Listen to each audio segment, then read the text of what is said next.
শঙ্কর চক্রবর্তী ছোট পর্দা এবং বড় পর্দার খুব পরিচিত মুখ হলেন শঙ্কর চক্রবর্তী। 2022 সালের অক্টোবর মাসে আচমকা তার জীবনে নেমে আসে অন্ধকার। কেননা নিজের জীবনসঙ্গী সোনালী চক্রবর্তী অভিনেতাকে অর্থাৎ শঙ্কর চক্রবর্তীকে চিরতরে বিদায় জানিয়ে পাড়ি দিয়েছিলেন না ফেরার দেশে। দীর্ঘদিন ধরে লিভার সংক্রান্ত অসুখে ভুগছিলেন সোনালী চক্রবর্তী। নিজের কাছের মানুষটির চলে যাওয়াটা কিছুতেই মেনে নিতে পারছেন না অভিনেতা। স্ত্রী ছেড়ে চলে গেছেন প্রায় 1.5 বছর হয়েছে, তাও অপরাধবোধে নিজেকে গুটিয়ে রেখেছেন অভিনেতা। কিসের অপরাধবোধ?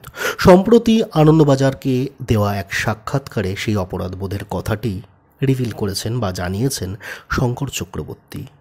শঙ্করবাবুর আফসোস এটাই, আরও কিছুটা সময় তারা কাটাতে পারতেন একসঙ্গে, কিন্তু সেটা তাকে দিতে পারেননি।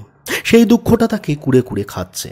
তার কথায় তিনি সোনালী দেবীকে সময় দিতে পারতেন, কিন্তু তা তিনি দিতে পারেননি। সেই আফসোসই রয়ে গেছে তার। কেন সময় দিতে পারেননি শঙ্করবাবু? এমন প্রশ্ন আসলে প্রশ্নের উত্তরে শঙ্করবাবু জানান, তখন কি হতো, কাজের পরে সব বন্ধুবান্ধবরা বলতো চল চল ওখানে বসি, বাড়িতে ফিরতে দেরি হতো। এখন মনে হয় কেন, হয়তো তখন তাড়াতাড়ি বাড়ি ফিরলে আরও কিছুটা সময় ভালোভাবে কাটাতে পারতাম।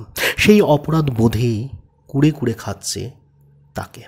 স্ত্রী চলে যাওয়ার পর জীবনটা বদলে গেছে তার। এখন আর তিনি দেরি করে বাড়ি ফেরেন না, ওগুলো আর ভালো লাগে না তার। স্ত্রী সম্পর্কে বলতে গিয়ে কান্না করে ফেললেন রীতিমতো এই বর্ষিয়ান অভিনেতা।